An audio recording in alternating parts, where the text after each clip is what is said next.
Bienvenidos. En sesiones anteriores hemos aprendido una serie de técnicas. Ahora vamos a ver cómo estas técnicas se pueden aplicar para crear funciones que trabajan sobre listas.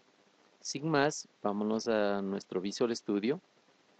Hemos aprendido cómo definir funciones sencillas que tienen expresiones condicionadas en valores.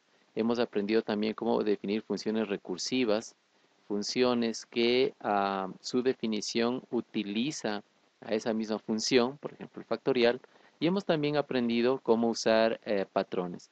La cosa interesante de los patrones es que en lugar de basarse en condiciones sobre valores, se basa en la estructura de un objeto. Por ejemplo, aquí vemos si la lista esta efectivamente tiene una cabecera por lo menos, y si no, tomamos otra ruta o devolvemos otro valor como resultado. ¿Okay? Con este conocimiento, supongamos que lo que nos piden es crea una función que cuente cuántos elementos tiene una lista. Entonces, lo que nosotros podemos hacer es crear una función como esta que les voy a mostrar ya mismo. Vamos a ver, vamos por aquí, nuestra nueva función. Ok, la función countItems lo que hace es toma una lista. Si esta lista es la lista vacía, pues entonces la cuenta de elementos es 0. Si por otro lado esta lista tiene al menos una cabeza, lo que sabemos es que al menos hay un elemento y lo que hay que hacer es contar los elementos en el resto. ¿De acuerdo? Entonces, veamos si esta función efectivamente trabaja. Voy a dar yo aquí un clic derecho y le voy a enviar al ambiente interactivo. Fíjense que countItems toma una lista de lo que sea y devuelve un número entero. ¿De acuerdo? También vamos a marcar estas tres listas de ejemplo que tenemos acá. En este caso le voy a dar al Enter para poder probar nuestra función con estas listitas. Si nosotros le decimos cuéntame los ítems de primos, por ejemplo, me va a decir que ahí hay 7 ítems. Si nosotros le decimos cuéntame los ítems de names, me va a decir que ahí hay 4 elementos. ¿Ok?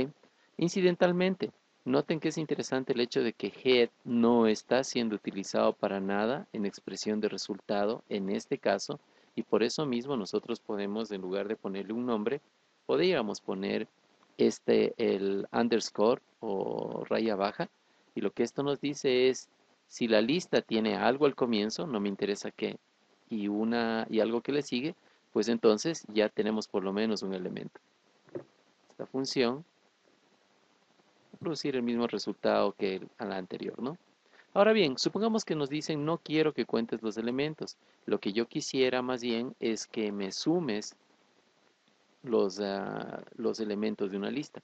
Entonces, en ese caso podemos utilizar esta otra función que en realidad pues es bastante similar a la que vimos a la que acabamos de revisar.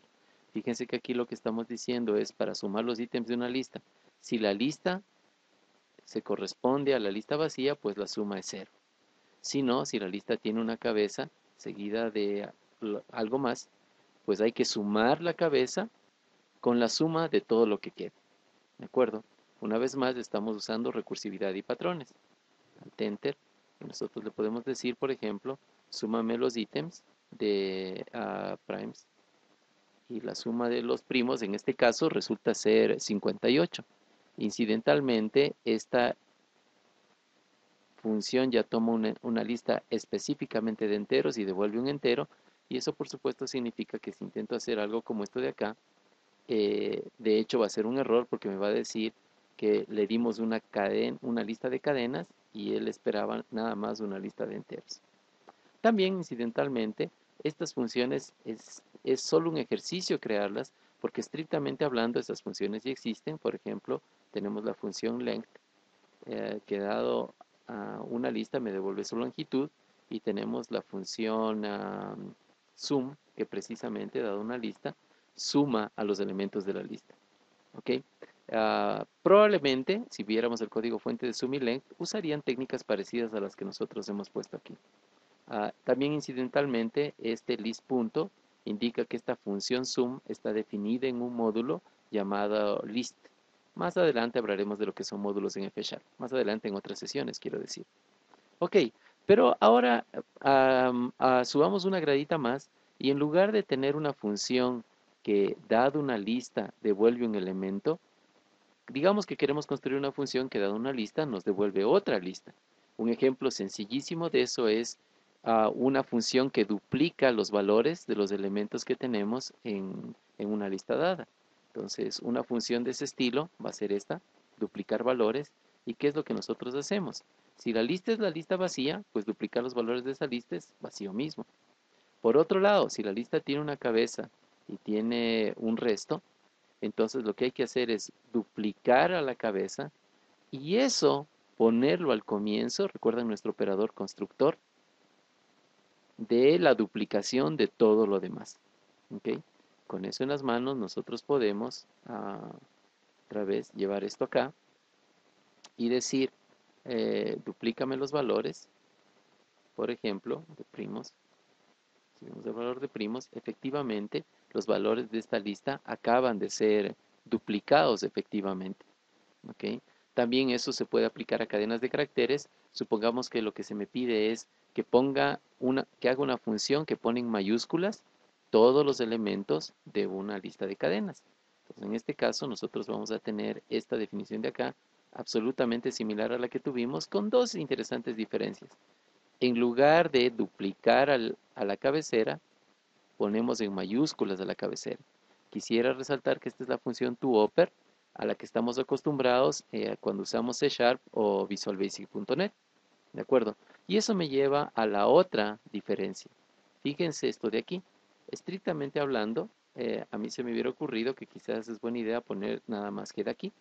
Pero ¿qué es lo que ocurre? En este caso, como F# o el compilador de F# no tiene más información, la función toOper piensa que toma una lista de lo que sea y devuelve otra lista de lo que sea. Como tal, como head es lo que sea, no tenemos garantizado que le podemos aplicar la función toUpper porque para eso head tiene que ser específicamente una cadena de caracteres. Entonces, está haciendo el análisis demasiado genérico de F# y ese es uno de esos casos donde yo le tengo que decir, no, espérate F#, head es específicamente una cadena. No aceptes ninguna otra cosa que sea una cadena. Dos consecuencias tiene eso. Una muy buena, y es que ahora podemos usar el método toUpper porque estamos garantizados que head es string. Y otra, que toUpper ya no es genérico y noten que toma una lista de cadenas y devuelve específicamente una lista de cadenas. ¿Okay? Entonces, vamos a mandar esta función por acá. Vamos a decir toUpper de names, por ejemplo. Y efectivamente, los nombres se pusieron en mayúsculas. Un pequeño problema con la tilde en Sebastián. Eso es un problemita porque yo estoy usando Windows 7 de 64 bits y en 64 bits, ya sea Vista o Windows 7, el ambiente interactivo tiene problemas con los caracteres tildados. Por cierto, si quieren utilizar el F# en un ambiente de 64 bits, se sugiere mucho que se configure a F# para que al momento de arrancar, pues precisamente no use Unicode, que es lo que me causó mi problema. Si no le ponemos esto, no funciona. Se supone que ese problemita ya lo corregirán en futuras versiones. Ok, pero no nos desviemos.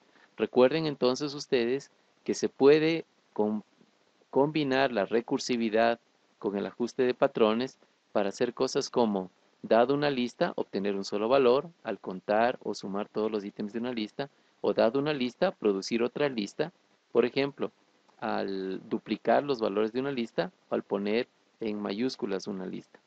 En una siguiente sesión, de hecho, vamos a explorar algunas funciones preexistentes y otras técnicas para la manipulación de listas. Espero que esta presentación les haya parecido interesante. Muchas gracias.